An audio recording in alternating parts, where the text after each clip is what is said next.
Bien, merci Jean-Charles. Bonjour à tous. Je vais donc vous présenter les résultats de la série. Donc, il s'agit ici de résultats globaux et les résultats seront bien sûr détaillés par les différents orateurs au cours de la table ronde. Donc, il s'agissait d'un suivi de cohorte rétrospectif et prospectif multicentrique de patients opérés d'une ostéotomie du rachis entre T1 et S1 entre janvier 2010 et janvier 2017. L'objectif, comme l'a dit Jean-Charles, était d'analyser l'incidence des complications des ostéotomies du rachis, ainsi que les facteurs de risque liés aux patients, à la pathologie rachidienne et à l'intervention chirurgicale. Il s'agissait de patients adultes opérés d'une ostéotomie de grade 3, 4, 5 ou 6, c'est-à-dire soit d'une ostéotomie transpédiculaire, soit d'une résection vertébrale. Et les critères d'inclusion imposaient un recul minimum d'1 an et la réalisation de clichés de colonne totale en préopératoire. 273 patients ont donc été inclus dans la cohorte. Les paramètres de l'étude ont été recueillis à partir de la base de données KEOP-SPINE. Il s'agissait d'une étude multicentrique et vous voyez ici donc les 7 centres participants à ce travail et donc Jean-Charles les a cités et je remercie profondément ces centres qui nous ont permis donc de regrouper un grand nombre de dossiers et sans lesquels ce travail n'aurait pas été possible. 273 patients inclus, avec un total de 286 ostéotomies. L'âge moyen de la série était de 63 ans. On a observé une nette prédominance féminine, 182 femmes pour 91 hommes. Le BMI moyen était de 26. Concernant les causes de la déformation rachidienne, nous avons observé que la cause la plus fréquente était l'origine dégénérative, représentant plus de 40% des patients, suivi par le flatback post-opératoire, représentant plus de 30% des patients de la série. Ces deux diagnostics étiologiques représentant les 3/4 des causes de la déformation rachidienne. Venaient ensuite des causes plus rares, comme les causes multiples, les calvicieux ou les spondylarthrites ankylosantes ou encore les kyphoses jonctionnelles. Concernant les données cliniques préopératoires, donc les patients ont présenté une altération significative et sévère des scores cliniques, score de douleur et score fonctionnel, avec une EVA moyenne préopératoire autour de 7 et un score d'Oswestry moyen préopératoire autour de 55. 63% des patients présentaient une claudication neurogène et parmi eux, environ 2/3 présentaient un périmètre de marche sévèrement diminué, inférieur à 200 mètres. Par ailleurs, on notait la présence d'un déficit neurologique préopératoire chez 20% des patients. Concernant les paramètres radiographiques et les paramètres d'équilibre, donc tout d'abord les paramètres pelviens, nous avons noté que l'incidence pelvienne était calculée à 58 degrés en moyenne, versus une moyenne dans la population normale asymptomatique autour de 52 degrés, comme vous le savez. La version pelvienne était plutôt augmentée, compte tenu de cette incidence moyenne, mesurée à 30 degrés, avec une version pelvienne théorique attendue plutôt inférieure à 20 degrés. Concernant les paramètres rachidiens et la lordose, donc la lordose L1-S1 était mesurée à 33 degrés en moyenne en préopératoire, avec une lordose théorique attendue plutôt autour de 65 degrés, donc un déficit de lordose moyen autour de 30 degrés. La lordose réelle était mesurée à 39 degrés, avec finalement seulement 6 degrés de différence entre lordose réelle et lordose L1-S1. Nous nous sommes intéressés au point d'inflexion et nous avons observé que ce point d'inflexion présentait une distribution franchement pathologique en préopératoire avec une localisation donc, de T7 jusqu'à L5, normalement beaucoup plus concentrée autour de la charnière thoracolombaire, donc entre T11 et L2 dans une population normale asymptomatique.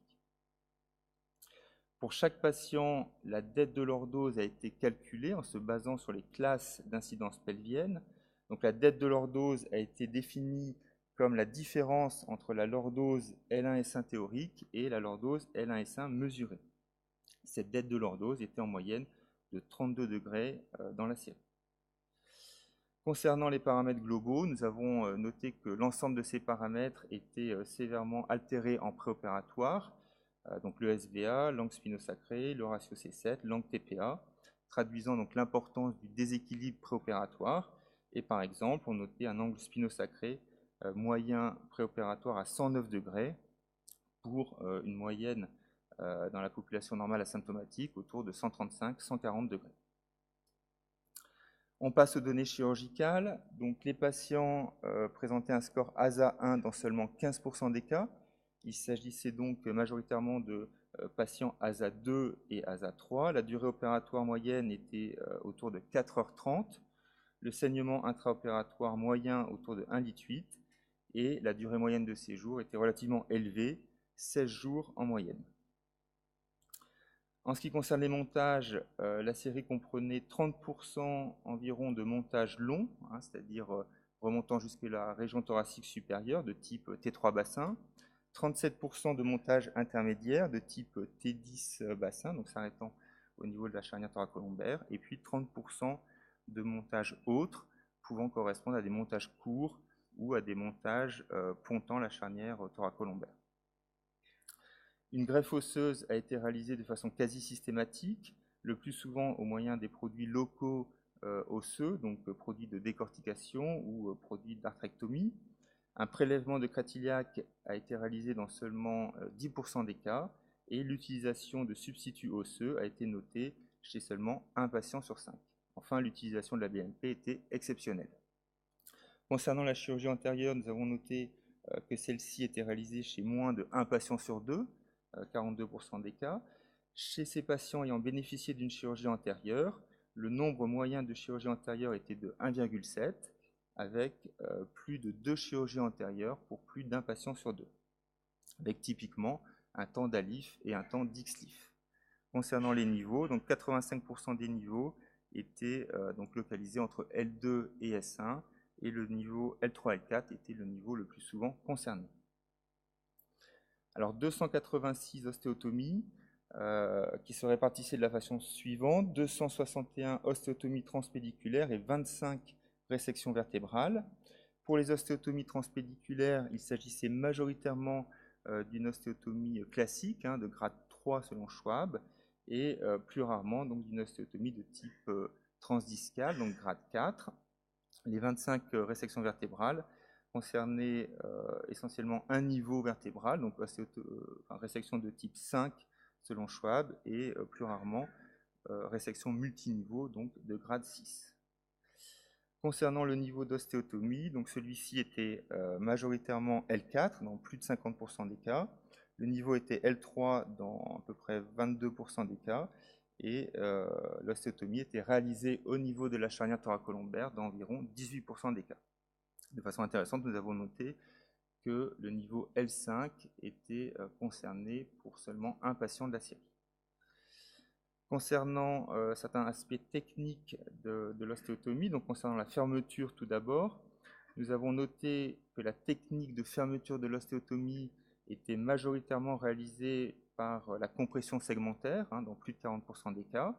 Les autres moyens techniques pour la fermeture étaient le cintrage in situ, 17%, la technique des dominos, 16%, et la mobilisation de la table opératoire, 14%. Concernant l'instrumentation, donc celle-ci était de façon prédominante réalisée à l'aide de titane 5.5. Nous avons noté l'utilisation d'une tige de renfort pour seulement 15% des patients, et enfin l'utilisation d'une tige personnalisée sur mesure pour un patient sur 5 environ. Quelques résultats cliniques et radiographiques, ceux-ci seront détaillés au cours de la table ronde. Donc tout d'abord sur le plan clinique, nous avons noté que les patients étaient assez nettement améliorés par rapport à l'état préopératoire, avec une amélioration des scores EVA, Oswestry et SRS-22.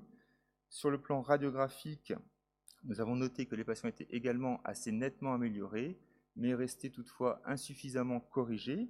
Ainsi, nous avons noté que le SVA passait de 120 en préopératoire à 60 à 1 an post-opératoire. La dette de lordose était améliorée, passant de 32 en préopératoire à 15 degrés en post-opératoire à 1 an, donc il restait tout de même un manque de lordose de 15 degrés. La version était diminuée d'environ 5 degrés, mais restait autour de 25 degrés en post-opératoire, donc relativement élevé. Et enfin, nous avons observé que seulement 16% des patients en post-opératoire à 1 an répondaient aux 3 critères de Schwab. En termes de complications, 277 complications ont été répertoriées dans la série. Le taux de patients ayant présenté au moins une complication au cours du suivi était de 59%. Plus de 40% des patients ont présenté au moins 2 complications au cours de leur suivi. Les complications les plus fréquentes étaient les complications mécaniques, 35% des cas, suivies des complications générales, des complications infectieuses et enfin des complications neurologiques. Le taux de réintervention était de 27% et le taux de mortalité de 1,8. En termes de délai, nous avons observé qu'un tiers des complications survenaient lors du premier mois post-opératoire, que le deuxième tiers survenait au cours de la première année et enfin le dernier tiers au-delà d'1 an. En termes de taux de survie, nous avons mesuré un taux de survie sans complications à 1 an de 57%, un taux de survie à 2 ans de 47% et un taux de survie à 5 ans de 30%.